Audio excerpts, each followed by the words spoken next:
அன்புக்குரிய கண்மணிகளே வணக்கம். பொருள் வேறுபாடு என்கின்ற பகுதியை நாம் தொடர்ந்து பார்த்து வருகின்றோம். அதிலே ஒற்று மிகுவதால் எழக்கூடிய சொல்லினுடைய வேறுபாடு ஒற்று மிகாவதால் ஓர் எழுத்து பொருள் வேறுபடுத்துகிறது. அந்த வகையில் இன்று நாம் எடுத்துக்கொண்ட சொல் அடித்தளம், அடித்தளம். நான் எனது வெற்றிக்கு அடித்தளமாக விளங்கியவர் எனது தந்தையார் என்று சொல்லப்படுவது உண்டு. பள்ளி பருவங்களிலே எனது ஒட்டுமொத்த முன்னேற்றத்துக்கும் அடித்தளமாக விளங்கியவர் எனது ஆசிரியர் என்று சொல்லப்படுவது உண்டு. இத்தகைய சொற்கள் அடித்தளம் என்று உச்சரிக்கிறோம். அப்ப அடித்தளம் என்ற சொல்லுக்கு என்ன பொருள்? அடித்தளம். அடி என்ற சொல் பெயர் சொல்லாக பார்க்கும் பொழுது அடி என்ற சொல்லுக்கு என்ன பொருள் என்றால், ஓர் அடி முன்னெடுத்து வை.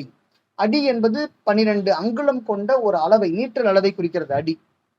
அதே போன்று அடி என்பது மனித பாதத்தினுடைய உட்பகுதியை குறிக்கிறது. பெயர் சொல்லாக இருக்கும்போது இதெல்லாம் பொருளாக விளங்குகின்ற இந்த சொல் வினைச்சொல்லாக இருக்கும்போது அடி, கன்னத்தில் அடி, அறைதல் என்று பொருள் கொடுக்குது. குச்சியை எடுத்த அடி, கொம்பால் அடி என்று சொல்கிறோம் அல்லவா, அந்த வினைச்சொல். தலம் என்றால் என்ன பொருள்? தலம் என்று சொன்னால் ஒரு இடம் என்று அர்த்தம். அடுக்குமாடி கட்டடத்தினுடைய ஒரு பகுதி, ஒரு இடையீடு என்பது தலம் என்று சொல்லுவார்கள். வீடு கட்டும்போது என்ன சொல்லுவாங்க? தலம் போட்டாச்சுங்க அப்படின்னு சொல்லுவாங்க. கேள்விப்பட்டிருப்பீங்க எல்லாரும் இல்லையா? அப்போ அடித்தளம் என்று சொன்னால் அது அடிக்கும் தலம், அடிக்கின்ற இடம் என்று அர்த்தம். அடித்தளம் என்று சொன்னால் ஒரு இடத்தை குறிக்கும். அடுக்குமாடி கட்டிடத்தோட அடித்தளம் என்று சொல்றோம் அல்லவா, அப்போ அந்த இடம் தான் சரி.